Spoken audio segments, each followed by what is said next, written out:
눈이 밝은 사람이 되자. 마태복음 6장 22절로 24절, 7장 1절로 5절. 사람이라는 것은 먼저 눈이 밝아야 한다는 것을 주님께서 말씀하셨다. 예루살렘 거리에 왕래하고 있는 소위 하나님을 공경한다는 거룩한 사람들이 다 눈이 어두워서 하나님의 아들이 누군지를 모르는 것이었다.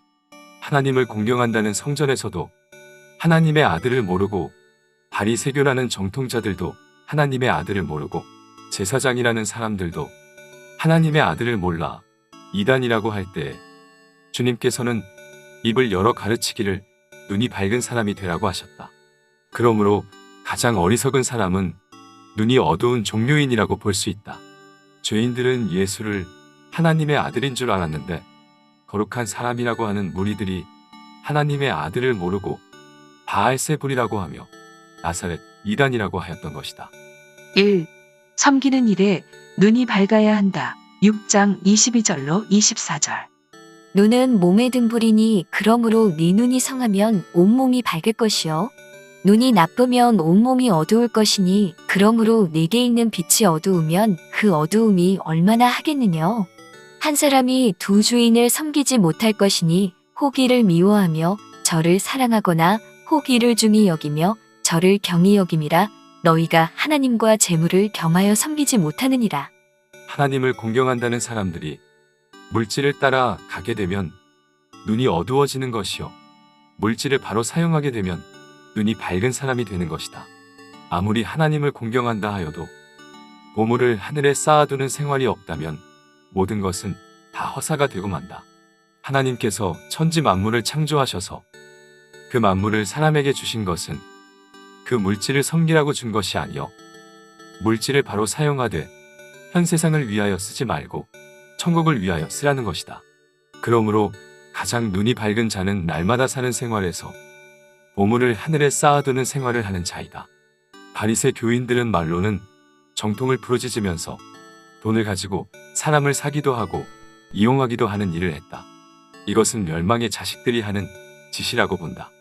우리는 물질을 섬길 때의 멸망이요, 물질을 바로 사용할 적에 축복인 것을 알아야 한다. 이제 물질을 바로 사용하는 사람에게 오는 축복을 다음과 같이 말할 수 있다. 첫째, 하늘에 보화가 있게 된다. 둘째, 땅 위에 축복이 있게 된다. 셋째, 항상 주의 축복 속에서 기쁨이 있게 된다.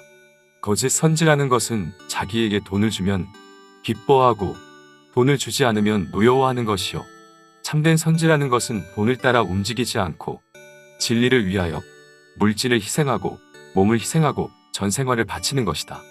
삭슬 바라고 진리를 가르친다는 것은 진리를 이용하는 자여, 진리를 위하여 목숨을 바치고 나가는 자는 말씀의 용사이다. 말씀을 전하기 위하여 집이나 전토나 형제나 부모나 모든 것을 버리는 자는 예수님의 제자가 될 것이로되, 그렇지 않은 자는 자동적으로 사꾼이 될 것이다. 초림의 주가 오실 때에 싹을 위하여 교훈하는 자들이 눈이 어두워 참된 진리를 대적하였고, 재림의 주가 오실 때에도 싹을 위하여 교훈하는 자들이 참된 진리를 대적하다가 망하게 될 것이라고 미가서 3장 5절 11절에 말씀했다. 2. 보는 일에 눈이 밝아야 한다. 마태복음 7장 1절로 5절. 어찌하여 형제의 눈 속에 있는 티는 보고 내 눈 속에 있는 들보는 깨닫지 못하느냐. 보라, 네 눈 속에 들보가 있는데 어찌하여 형제에게 말하기를 나로 네 눈 속에 있는 티를 빼게 하라 하겠느냐.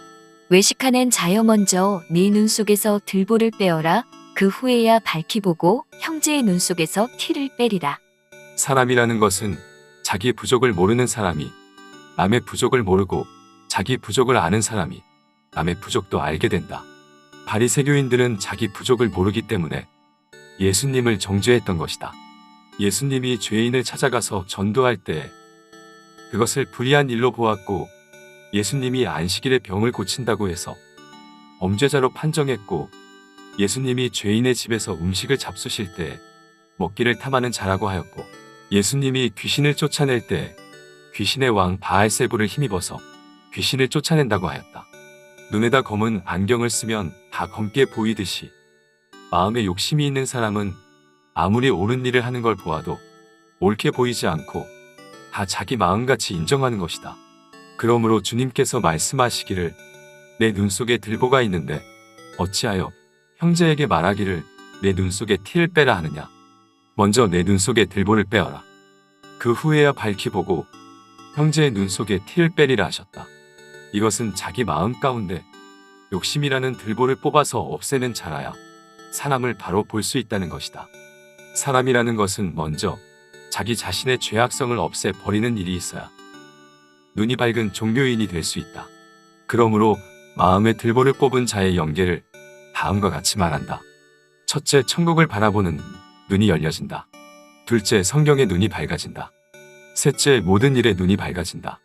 주님께서 세상에 오셔서 입을 열어 말씀하실 때 마음이 가난한 자가 천국을 볼 것이라고 하였다.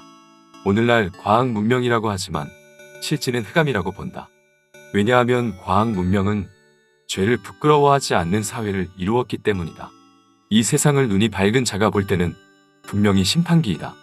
왜냐하면 모든 선지는 인간 종말의 심판기는 이방에 빛이 되는 그리스도의 교훈이 세계에 전파된 후에 극도로 진리를 대적하는 강한 세력이 북방으로부터 올 것과 미운 물건이 거룩한 곳에 설 것과 사랑이 식어짐으로 불법이 성하게 될 것과 모든 사람이 짐승의 세력 앞에 머리를 숙일 것과 빈민이 부자 앞에 억압을 당할 것과 세상이 한시간에 불타게 되는 위기가 올 것을 말했기 때문이다.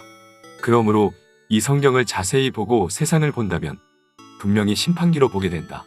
누구든지 섬기는 눈이 밝고 보는 눈이 밝은 자는 하나같이 이 시대를 분별하게 될 것이다. 결론. 가장 슬퍼할 자는 눈이 어두운 자요. 가장 기뻐할 자는 눈이 밝은 자라고 본다. 눈이 밝으냐 어두우냐 하는 것은 죽느냐 이기느냐 하는 문제가 결부되는 것이다. 그러므로 우리는 섬기는 눈이 밝아서 보물을 하늘에 쌓아 두어야 할 것이며 보는 눈이 밝아서 잘못 판단하는 일이 없어야 할 것이다. 아멘.